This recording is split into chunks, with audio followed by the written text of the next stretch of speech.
All righty. Good morning, everyone, and welcome to our June Borough Cabinet meeting. I want to thank all of our district managers and agency representatives who are with us this morning.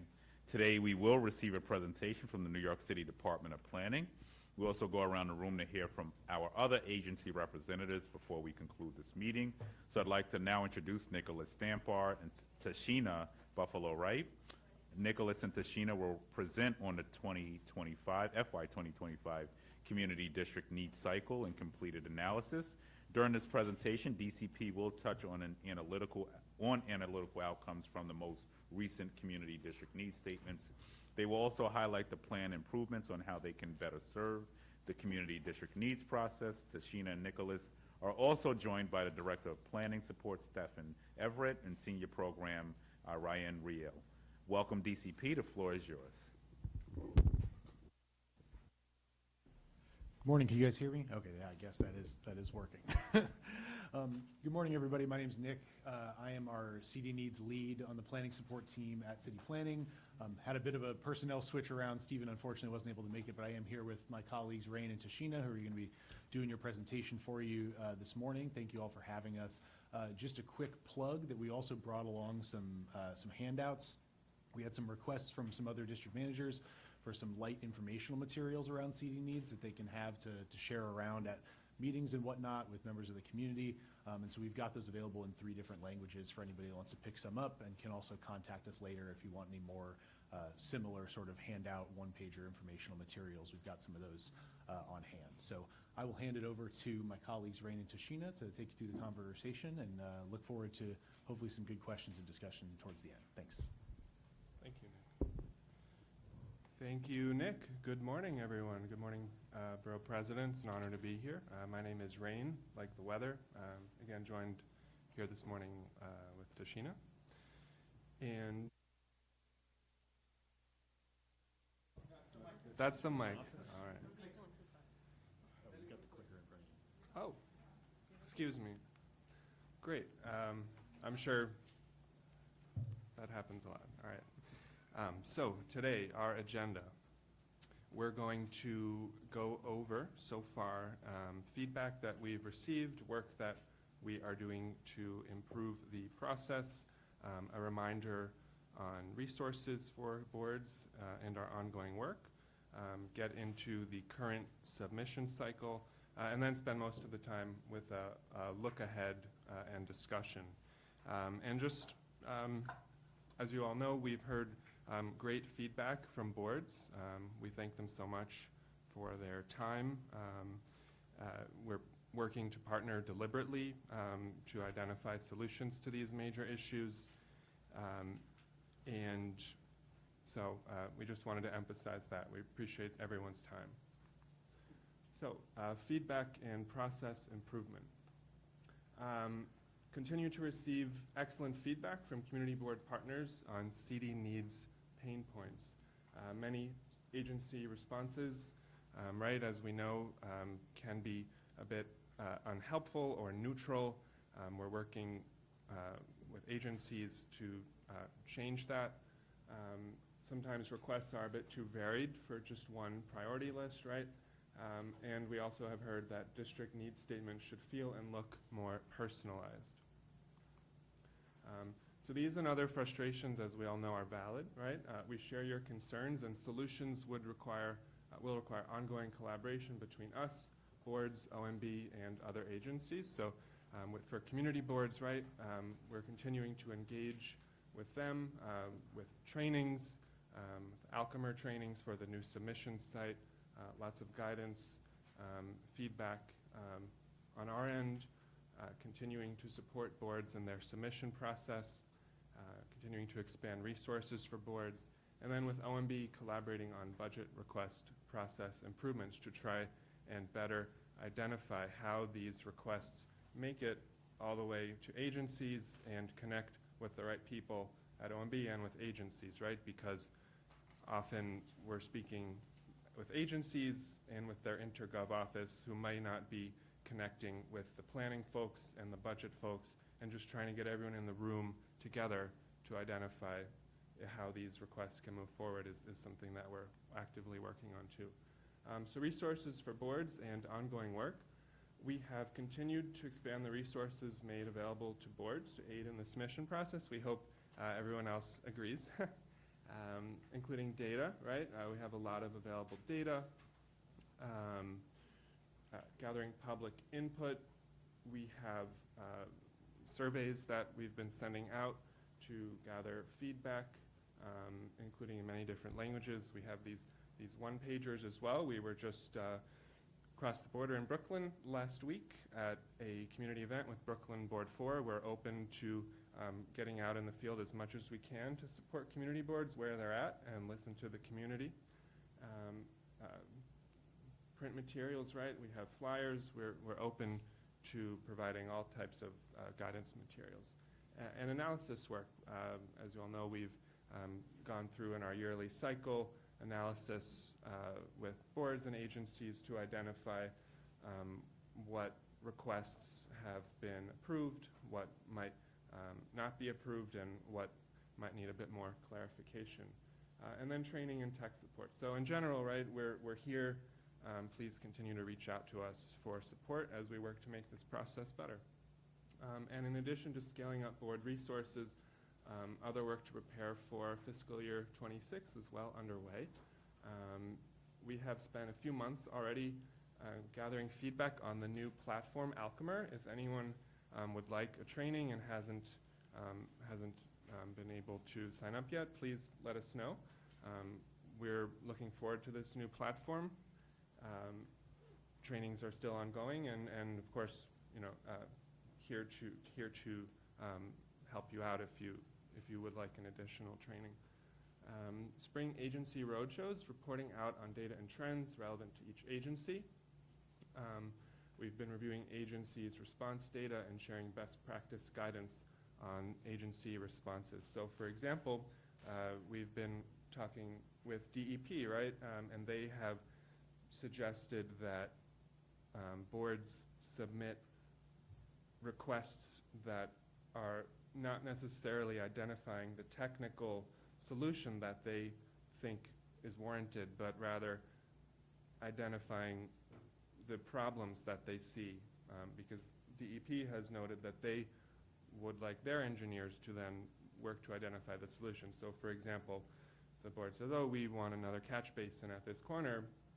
The agency might rather prefer, oh, we've noticed a lot of pooling here. So we're working to update our agency support and also work with boards to help them to make their needs requests even better. I'm happy to elaborate more on that later. And so, is everyone with me so far? Should I take a pause? Is everybody okay this morning? Yeah. All right. So we're transitioning to a new submission site beginning this year, right, with weekly trainings through June.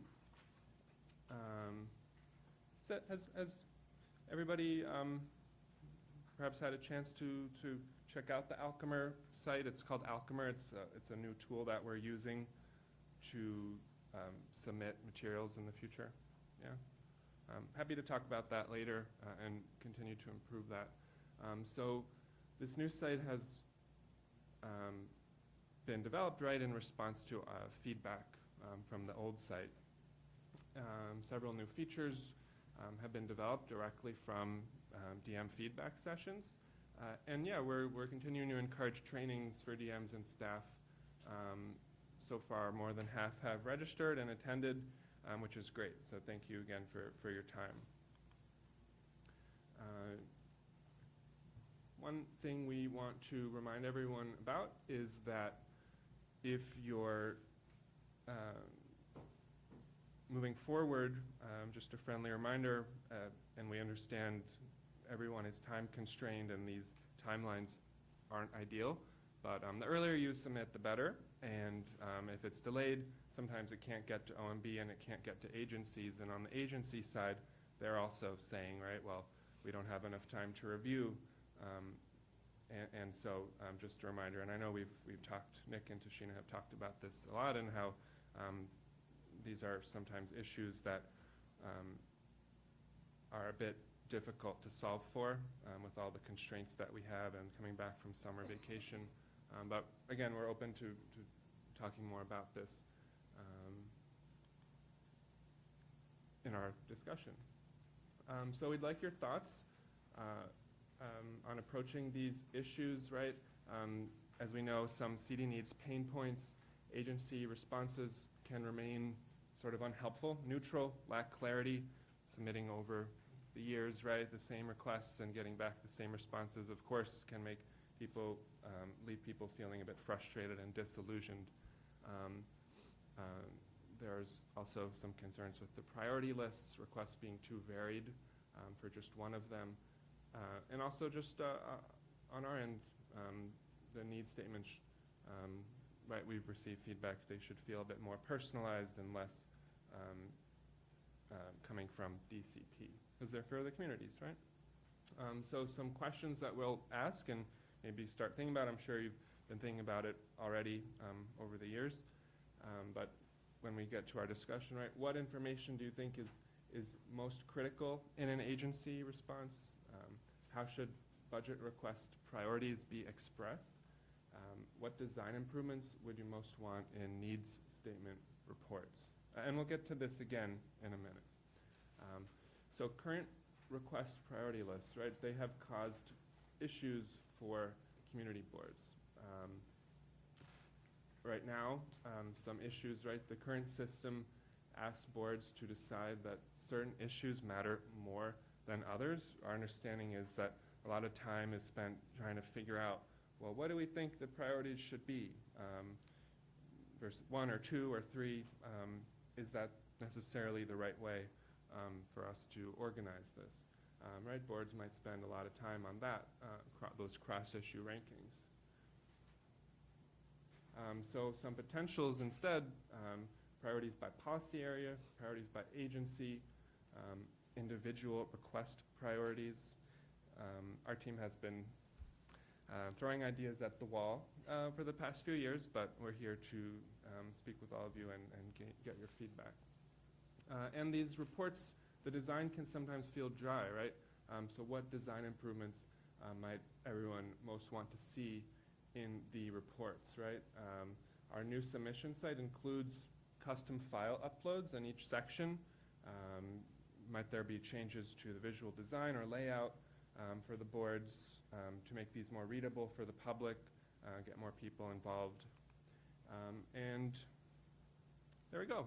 Sort of breeze through the presentation because again, I value time, want to spend most of our time with you, let you ask questions. I hope everything was clear. Please let me know if anything wasn't. And yeah, again, so a few questions here, but you're welcome to, ask as you'd like. In terms of agency responses, what information do you think is most critical in an agency response? Request priorities, how should budget request priorities be expressed? And then in terms of the report design, what improvements do you think we should make? So thanks again, and I'll Thanks. hand the floor And to I'll Donovan. start with the first question, and I guess concern, every year we do this, and this has been happening for over 20 years, what is the follow-up? And what is are agencies given a deadline on responsiveness to many of the concerns that the boards raise? So what does that look like, and what does that work look like after the district needs statement is actually released? Don't all answer at once. So the way as it's currently constructed, the only deadlines, unfortunately, are once we receive all the submissions from the community boards, and our district managers present are likely aware of this, we pass all those submissions along to OMB. OMB is then the one that, through their various agency task forces, takes all that data and translates it to the agencies that will be responding. And then the agencies have deadlines set by OMB to make sure that all of their response information is available in time to be inputted and published into OMB's preliminary budget in January. Unfortunately, sort of once the preliminary budget is published, and then the letters of comment go out from the boards back to OMB and agencies sort of at large related to these responses. There aren't really any cemented processes as part of the community district budget participation to guarantee that that follow-up happens until the following, I guess, late summer when the borough budget consultations happen. The OMB guidance that we've received is that in the spring and summer, agencies and boards alike are encouraged to, and many in our experience do participate in some form or another of district level consultations individually with agencies. It's also our understanding that a lot of boards struggle to make some of those district level consultations happen, sort of can be hit or miss depending on the board, depending on the agency, but unfortunately we've not had a lot of luck getting traction for events year-round because of, once that budget cycle gets going into the spring, people's attentions have moved on to other things, and yeah, unfortunately there's nothing in the spring really that's a concrete part of the process for that follow-up. Perhaps we could think about, I don't know, I mean, we have all these czars and positions across the city, but there should be a person specifically put in charge of connecting all the dots year-round. So that's just a Absolutely, suggestion yeah. on my part. Or an office, or, oh, go ahead. Tashina here. So during the summertime, we are having our summer streets. So we're going to be out there promoting CD Needs. We just had one in Brooklyn. So we're going to be out there promoting more about CD Needs. We're always available for any of that training and community board support. That's not just like one board, but we want to do that for all the boards in the 59 community boards. So we're out there doing as much as we can. Thank you. We'll Throughout the open it up for questions. We'll go to Florence first. Good morning. Thank you, Mr. Borough President. Thank you for being here. Hi, Nick. I always say the same thing to all the agencies during budget consultation. There aren't enough PSAs out there for things. Social media, I have those 2 books there on my website, and I forward all of the information prior to capital and expense to the board members for them to use those books for review during the capital and expense process. One, I'd like to know, can I have, before June 18th, copies of those books for my board? I'd like 50 copies of each. And 2, can you create some kind of an item to put on Facebook and Twitter where we can share those books with the link on it? Give me a flyer with a link to those 2 things. And I mean, we have small budgets. We need the city to help you, to help us. So some kind of public service announcement for the public to get more involved, because every year in September, we have a public hearing for the public to come forward, and we're doing whatever we can to get the public to put things in, but people don't know what to put in. And I had this conversation with you. The difference between a sinkhole, a pothole, and a road reconstruction are huge. Thank you. Thank you, Florence. One quick question. Which books are you referring to? Oh, okay. I'm not sure. I'll have to figure out if we have links to those resources. On the note of the just sort of PSA availability or like social media reference points, we are finalizing right now, and they should be available this month, templated materials that boards can use on their own social media, both blank templates if you want to fill in your own content, and some preloaded templates that just have sort of generic messaging about come to your next public hearing to participate in defining your board's budget priorities, things of that nature. So we'll be sending those out shortly, and can definitely link to other resources through those. And also worth noting that the survey Rain mentioned earlier, we used to, as of I guess 2 years ago, would run surveys kind of bespoke for individual boards. We now have one survey that can function for the entire city, and so respondents that log into that server go to that link, choose which board they live in, and then they can fill out the survey to indicate what they think their biggest issues are in their board, regardless of what district they live in and any of the 59 in the city. And so we've had a lot of success with boards taking us up on You can distribute that link, and we will do the analysis for you. And when we start getting responses into those surveys, I will send you all of the response info direct to you so that you can see what are folks that indicate they live in your district saying about their biggest needs as it relates to this process. Debbie?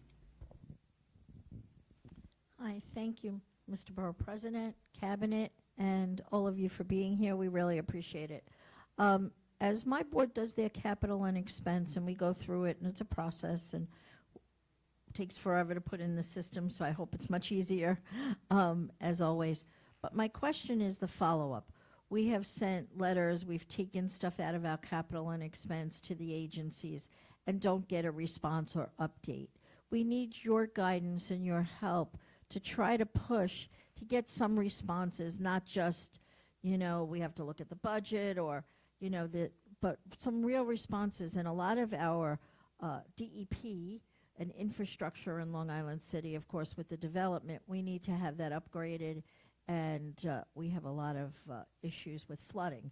So we do need to have that infrastructure updated, and we do need to get DEP to give us more of a comprehensive answer than just what's in those books. And last year, we did send letters to almost every agency and did not receive any responses throughout the year. So we would love some guidance and help from you guys to push to get some of those answers. And I could just add on the infrastructure piece, because DEP is doing a borough-wide study now. So that is just something to keep up. I don't know if, no, you're DDC. I don't know if they're here. But we can have DEP perhaps come. I think, are we doing them for the last borough board? I can't remember. Or OEM. OEM and Parks. But we could try to push for DEP, but they are authorizing a borough-wide study around this. Thank you very much. Thank you. Thank you so much for that comment and question. I'll just note that as far as guidance goes, definitely sending those follow-up letters. We understand that it's frustrating when you don't get responses to those.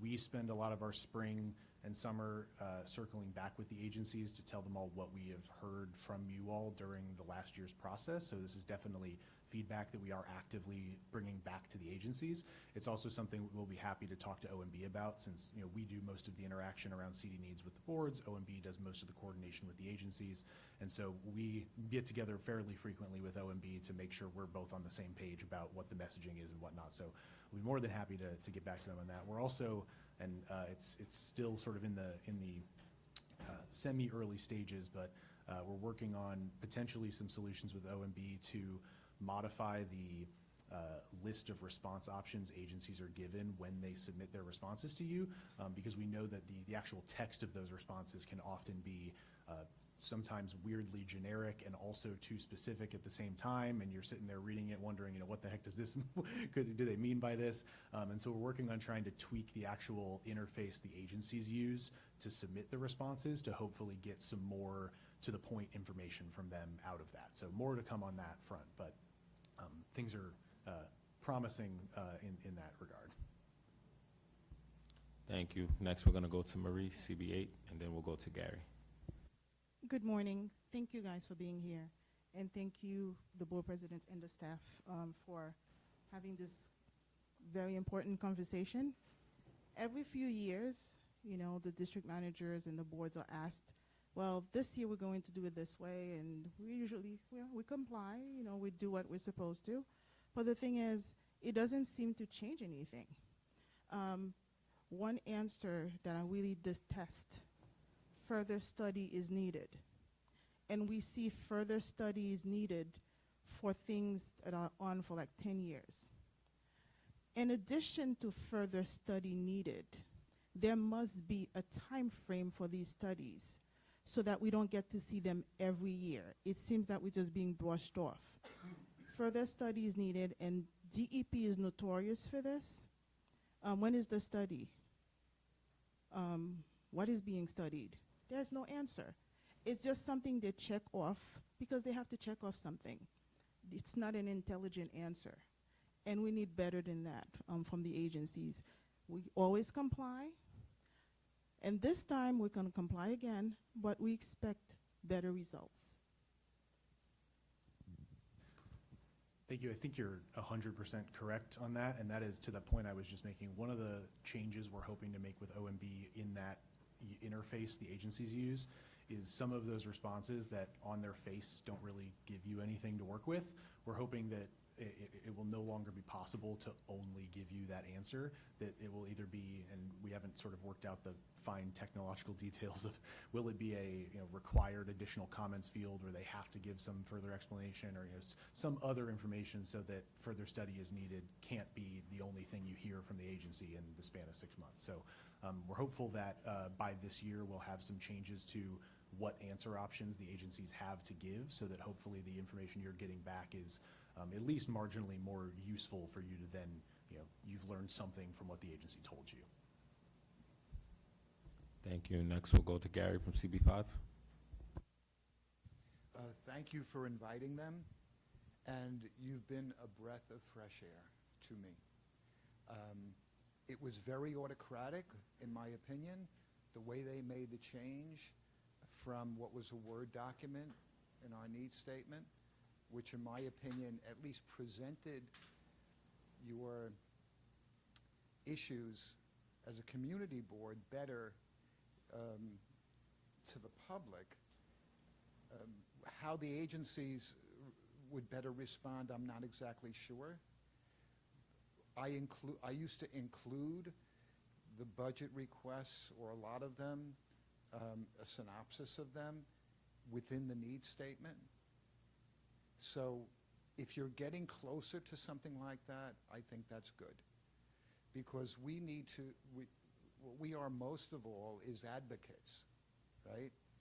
And how best can we advocate on behalf of our communities becomes the question. But I commend you for paying attention and for listening to us. And I think the process, as far as our presentation, is on the road to getting better. What really tough was, to me, is typing in those boxes, and some of the limitations on your advocacy. You're limited to X number of words. Well, in some areas, I don't have that much to say. And when it comes to DEP and DOT and the police department, I have a lot to say. So when you restrict us like that, it hurts our ability to advocate. But typing in those little boxes is just maddening. The other thing that was the worst thing that happened as far as our submission goes, and I don't like the word submission, I'd love to come up with a better one. I don't like submitting.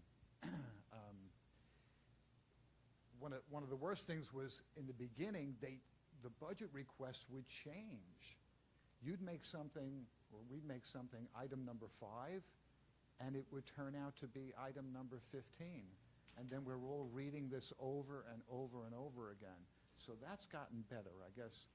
In the beginning, I was wondering, who the hell wrote the program? Is it somebody's best friend that's getting, getting this contract? But you all have been real good at, in my opinion, at making this better, and I thank you for that.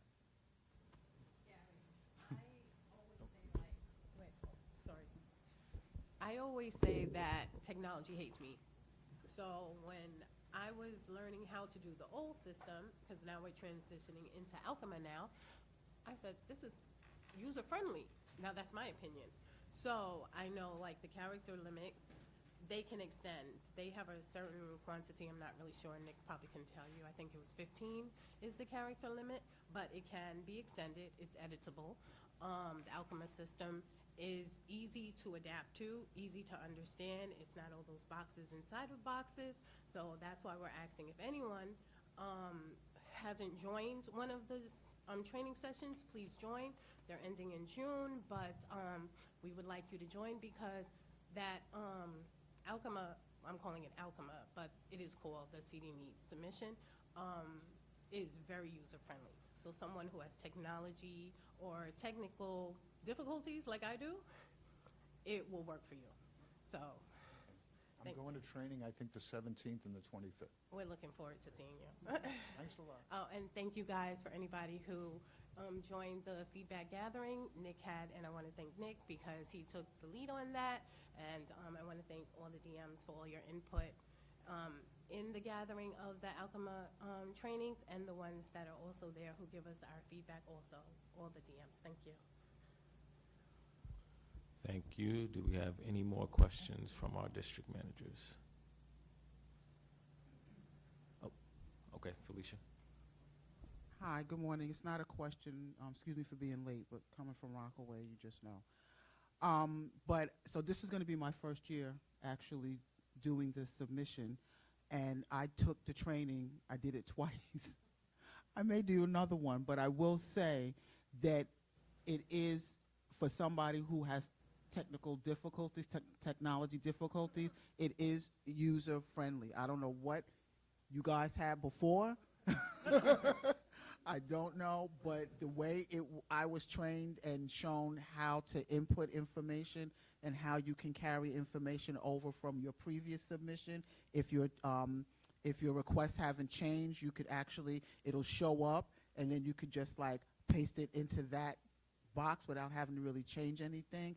And so I think that'll save a lot of time if a lot of your issues really have not changed, you know, if a lot of your requests really haven't changed. So I thank them. They were very patient. I think both of my trainings, I was the only one.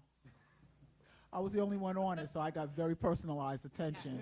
So I appreciate that. So thank you for being here. And guys, it's whatever you had before, it's much better now. Yeah. Thank you, Felicia. Any more questions?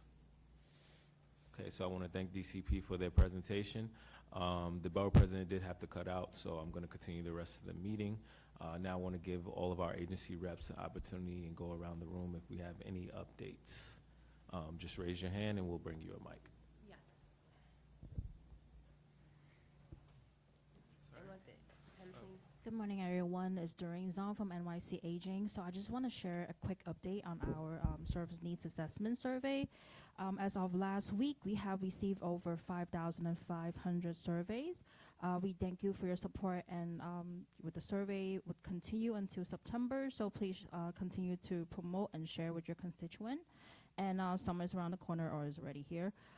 You know, as the farmers market coupon is about to start, and older adults can get their coupons if they're eligible at their older adult center.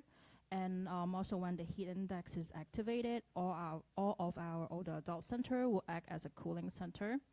And also, if your constituent is looking for service or assistance, please contact me directly or have them contact our Agent Connect hotline. And the number is 212-244-6469, and I will share that in an email to all the community board district managers. Thank you, Doreen.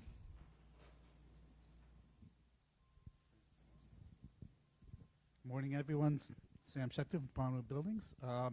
New DOB login process is requiring now, it's going to require a New York NYC ID account. That's a new initiative throughout the city. It's a New York One City initiative, which requires every single agency will require a entry point new ID, and that will help services throughout every single agency. So you can file with us. It will complete a one-time process, creating an NYCD account. This is going to work for our build, safety, BIS options, and licensee options. This will not affect inspections and e-filing accounts. And you can get more information in the multimedia service we're providing at nyc.gov/DOB-NOW-HELP. You can see this on the website. Also, I've sent out something to district managers. This is regarding every yearly. You know, we have this no penalty inspection for various things like Now we actually added on boilers. That includes also decks and various other things. You should have seen that in the email. And this is running from June 20th to Wednesday, July 31st, 2024. And once again, those items are going to be decks, patios. I'm sorry. Oh, I'm sorry. just need to repeat the date, I believe. Okay, sure. June 20th, 2024 through Wednesday, July 31st, 2024. Those items that will be inspected will be decks and patios, retaining walls, facades for buildings under 6 stories in height, business signs, unregistered boilers, and unregistered private elevators and devices. We encourage people to avail themselves of this service, at least to prevent anything further from happening. Thank you. I believe we're going to DOT next, and then we'll go to Parks. Good morning, everyone. Happy to be here as always. Quick updates for you guys. I'm just going to read off of my phone. Sorry about that. The city's red light camera program has received new legislation through December 1st, 2027, where the red light camera infrastructure will probably be quadrupled between, I think they're giving estimates of numbers from 150 to 600. We thank the city's leadership in both chambers and city council for the support to make this happen. Also, roadway resurfacing is in full swing, as you all maybe know. So our crews will be out milling and paving throughout the boards. You can also check our weekly resurfacing schedules so you guys can know what's happening in your area. Those are the only two I got for you guys. Thank you. Thank you. Next, go to Parks. Hi, good morning, everyone. Matt Simmons, Deputy Chief of Operations for Queens. Probably the biggest thing that's going on right now is we are moving into pool season, right? So the number one question we get from people is, usually when they're already standing at the pool, is saying, oh, when do the pools open? So for future reference, the pools always open the day after the last day of public schools. And I think if, for those of us, like, oh, yeah, yes, I can understand why having pools open before school ends may not be a great idea. So it's always the day after. So June 27th is the opening day for the pools, but we had a couple of weeks ago at Fisher Pool, people were waiting in line, and it was like, no, the pools don't open for several more weeks. So, we're talking about the big thing for us, Astoria Pool is reopening, and after a large capital project, so we will be having, I believe, the citywide pool opening, which for us is, meaning the citywide pool opening will be at Astoria Pool this year. So that's very exciting. It was completely unavailable last year, so that's a welcome return. We've got Windmuller Pool, we've got Fisher Pool, we've got Liberty Pool, Fort Totten Pool, Castlewood Pool, Marie Curie. I think I mentioned I get all 7 of them. So we have 7 pools in Queens. If anyone has questions about that, I'm always happy to talk about that. We also, we have a very nice program, more information to come on that, with Queens College Kupferberg Center. So there's going to be a series of concerts and other arts programming in parks. So as that becomes available, I can share that with Khalil, who may be able to distribute to everybody. So, and as always, I'm here if people have specific questions. I'm always happy to talk to people. So I am here and available. Thank you. Okay, I think we have a question from Florence. Give me 1 second.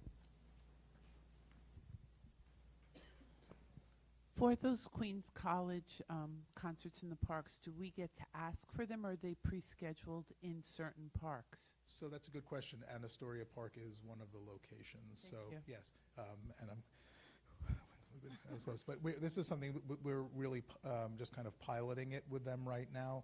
So, but yeah, we have I think 5 different sites. But definitely let us know where those needs are and where you would like to see that. They're wonderful. So Jeff Rosenstock, who people may recall was at the Queens Theater for many years, is at Queens College, and he's an amazing person to work with. So we're always happy to try to find new and exciting opportunities. We support art and culture in our parks. Great. Thank you. Sure. Thank you. Next, we'll go to DDC. Good morning, everyone. Ari Gershman, he, him, New York City Department of Design and Construction. I'll just give you your numbers for this month. We have 119 active projects in Queens.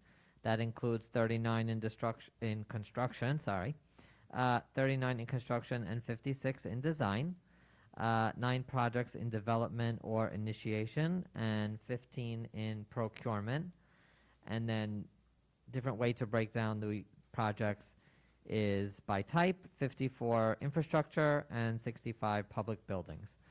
And in addition to that, I would like to give a big thank you to our state legislators who have passed 2 of our priority bills just last week.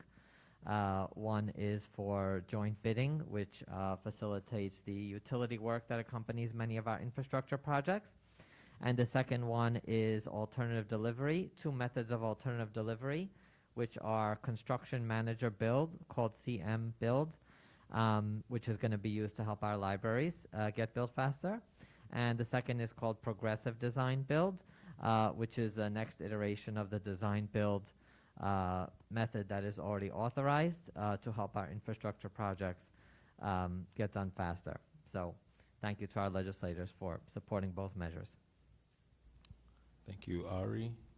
Any other you'd like to, Mayor CAU?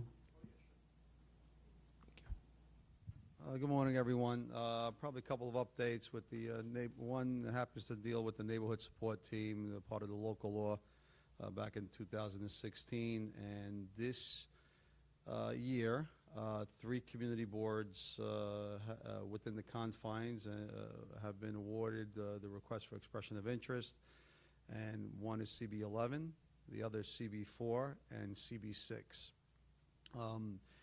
The DMs should have gotten notification about a meeting, an initial meeting from our Director of Quality of Life, Ray Carrero. If you did not, let me know. But he's been reaching out throughout the 5 boroughs. Interestingly enough, Staten Island hasn't submitted any, but that's okay. But Queens, and there are 3 that are really directed for each borough. So those are the 3 this year. And hopefully we'll make some inroads with that.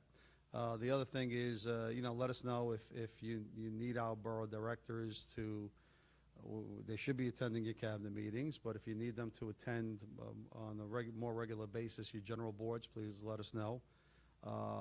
Sometimes it's a little chaotic and sporadic with the hours that they put in, but then again, we like for them to monitor what's going on. If you need any assistance from our office or any of the city agencies. The last item that I would mention is if you have a chronic quality of life condition that seems like it's not going anywhere, let us know, and we'd be more than happy to try to set up a walkthrough for the location. As a matter of fact, we are working with Jimmy. Yeah, and so we're gonna target one location that's been considered a chronic condition.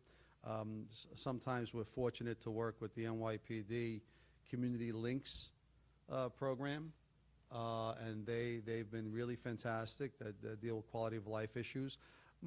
Most of the issues as of late has been primarily within parking conditions, but they do take on illegal vending and some other, chronic quality of life concerns that you may have. Smoke shops, we have the Sheriff's Department, and the Sheriff's doing really overall a great job considering the way it was rolled out and trying to keep up with it.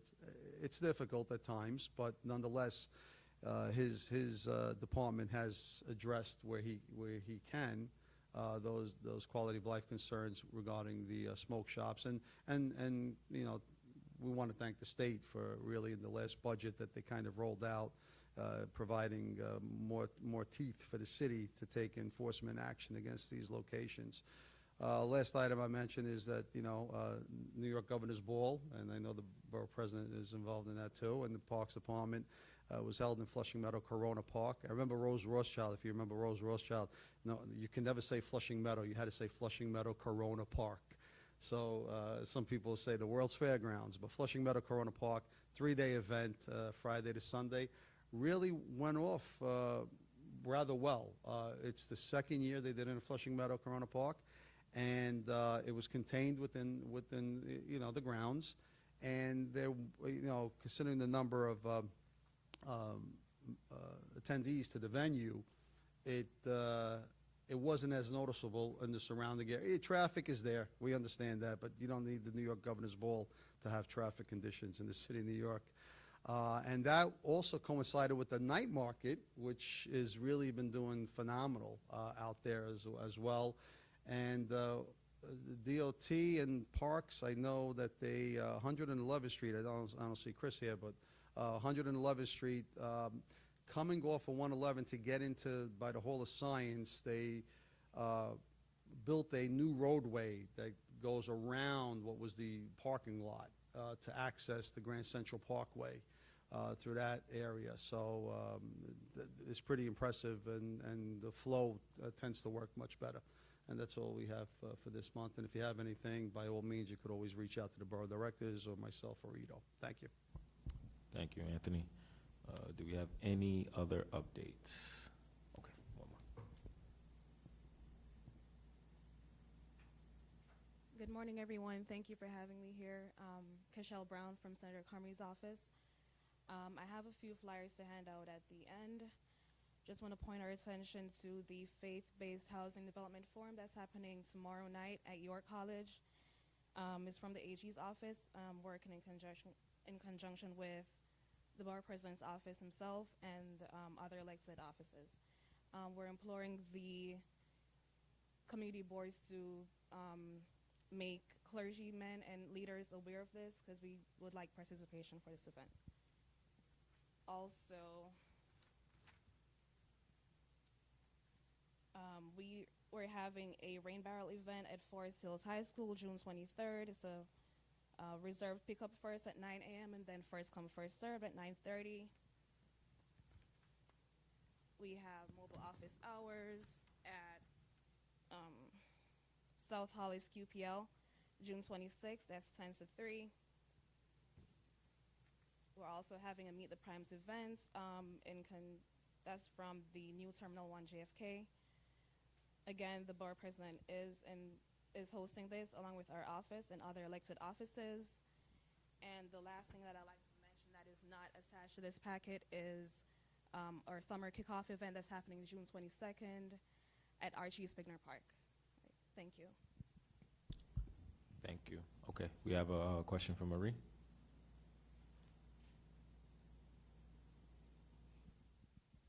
Good morning. I actually want to bring a matter to the attention of the cabinet. My chair wanted to make sure that I bring it up. It has to do with the street activity permit office and with events. We had one issue where they went against their own rule. You're not supposed to have a multi-block event if that event wasn't held the month before. And it is a moratorium on multi-day and or multi-block events for years, as long as I've been a district manager. It's like over a decade. They went against their own rules and issued a permit, and our community was not pleased. A second issue, another event that came to our attention, we met with the applicant. We spoke to him and explaining to him that it's very important to us as a community board, in order for us to support your application, that you submit a petition of the residents that are going to be affected. We know it's very important that the people know this is going to happen on their block and that they're on board. Because guess what? Maybe you don't want to be there when this is happening and you're going to pick that weekend to go away to visit your mom. I don't know. But the thing is, the Street Activity Permit Office told the applicant, oh, for street events, Street Activity Permit Office does not require a petition. You don't have to give the board a petition. Where do they get off telling the residents what the boards are supposed to ask or require? Do they contact the police department and tell the people that, well, if you want a sound permit and you're required to do ABC, does Street Activity Permit Office contact the resident and tell them, hey, don't listen to the police department? Or is it something that the Street Activity Permit Office only, keeps for us special people who are the community boards who really know our community and advocate for our communities every day? come to think of it, I think that the street activity permit office in their events, these information should also be shared with the board president's office. That should be another layer, another set of eyes looking at what they're doing. One of the most wonderful things about being an American citizen for me, because I chose to be an American citizen, and it's because we have rules. In other countries, they have rules, but if you have the right amount of money, hey, the rules do not apply to you.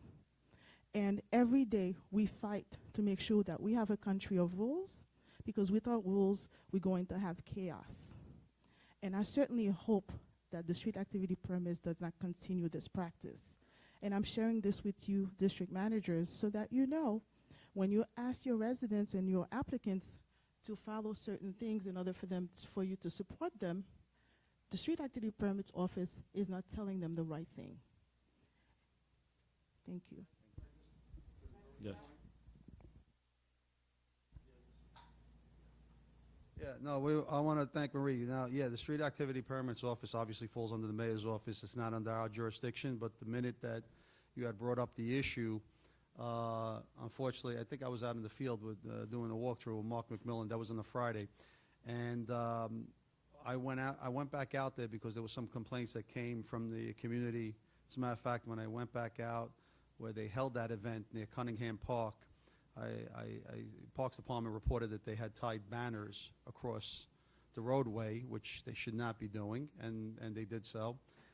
They also attached the banners and tied the banners off the city park trees, which you should never do.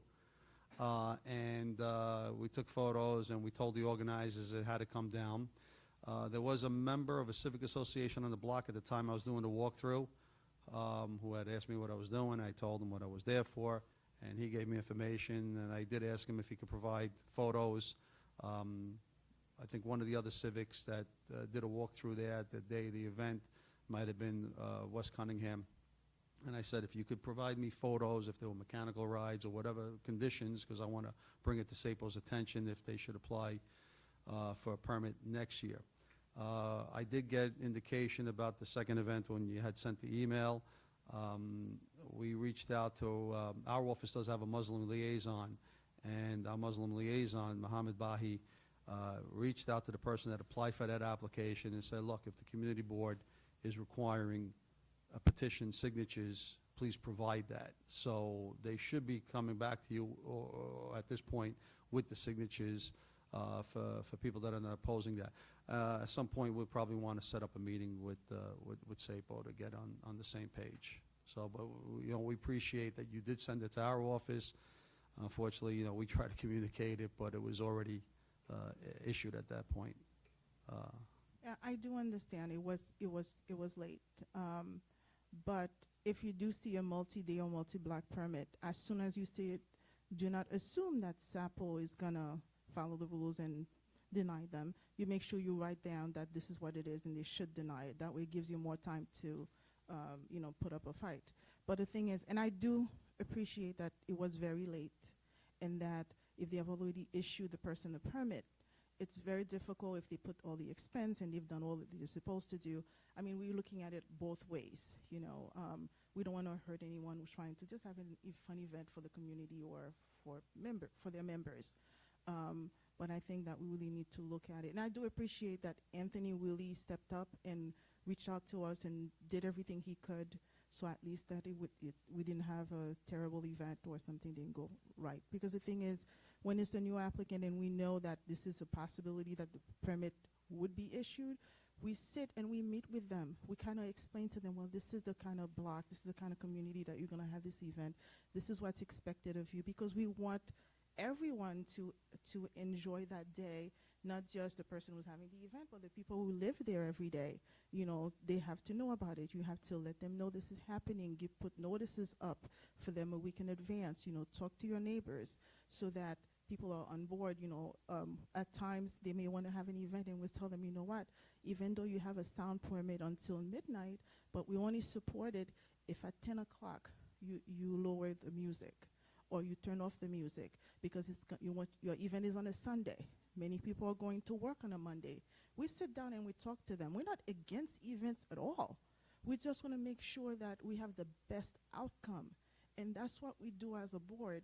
And I hope that in the future that the Street Activity Permits Office supports what we do to make our communities better. That's all. Thank you, Marie. I think, yes, Florence has a comment, and then Giovanna.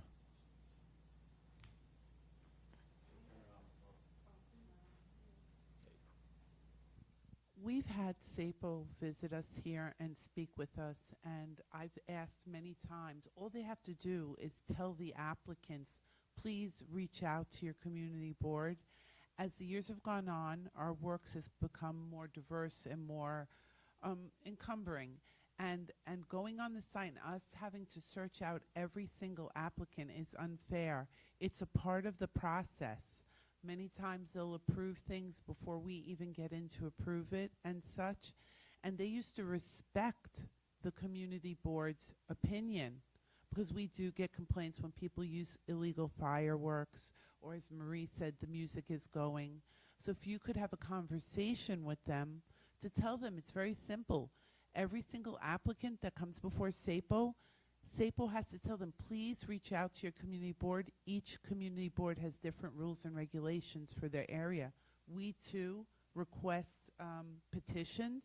It's mandatory from every single one. And it is difficult for us, so please, can you work on that? Thank you. Giovanna next. Yes, I'm going to echo what Florence and Marie said. Street activities, particularly in my district, we have about 10 parades. We have a very active community.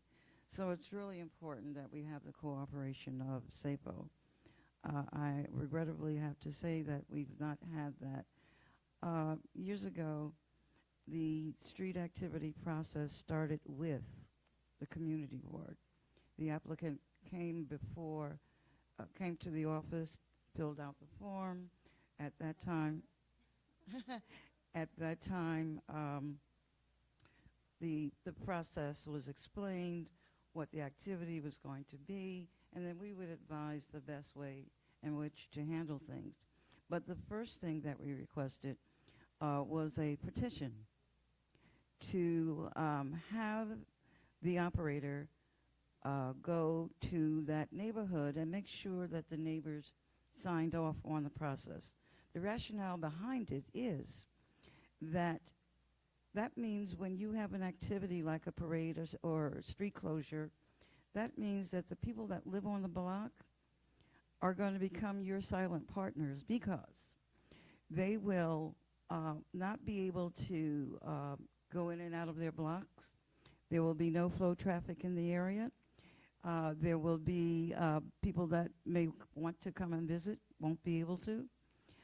So the street is kind of frozen until that, from beginning to the end of the event. So there's a reason for the petition.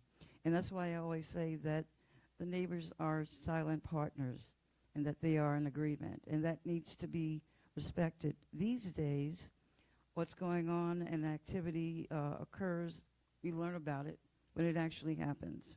And that should not happen. So I'd like to make this recommendation. I don't know how recently SAPO was at this meeting, but we need to have them come back. And I'd also like to make a recommendation that we have 311 come as well. I think that these are very important agencies that the community board should have a better relationship with. So I appreciate if that can happen. Thank you. Thank you, Giovanna. So I'll be calling you, Anthony, to help me set that up. Any more updates, comments, or concerns? Seeing none, I want to thank everyone. Oh, hey, Felicia. Yes. Just for the live stream. Sorry, Yeah. I apologize. I just wanted to thank all the district managers for reaching out to me and sending a card during the passing of my sister. My sister passed on my birthday, actually, May 26th. And we just buried her last Monday. But you guys have embraced me, and I just wanted to give a public thank you for reaching out. The card did reach my family. My mom let me know, and I just wanted to thank each and every one of you for reaching out. Thank you. My condolences to you and your family, Felicia. Thank you. Any more questions, comments, or concerns? Seeing none, I want to thank everyone for attending our June Borough Cabinet meeting. Our next meeting before our summer break will be on Monday, July 1st at 5:30 p.m. It will be a joint Borough Board and Cabinet meeting. As of now, we are working on OEM and parks to present at that meeting. I want to remind everyone we are having a Father's Day barbecue on the back lawn of Borough Hall this Saturday at 1 p.m. I'll be sending out that reminder. Get all our fathers out here. We're being sponsored by Queens Bully. So we'll have burgers, chicken, hot dogs, sliders, all of that for our fathers. So happy Father's Day to anyone in the room, and have a great rest of the day, everyone.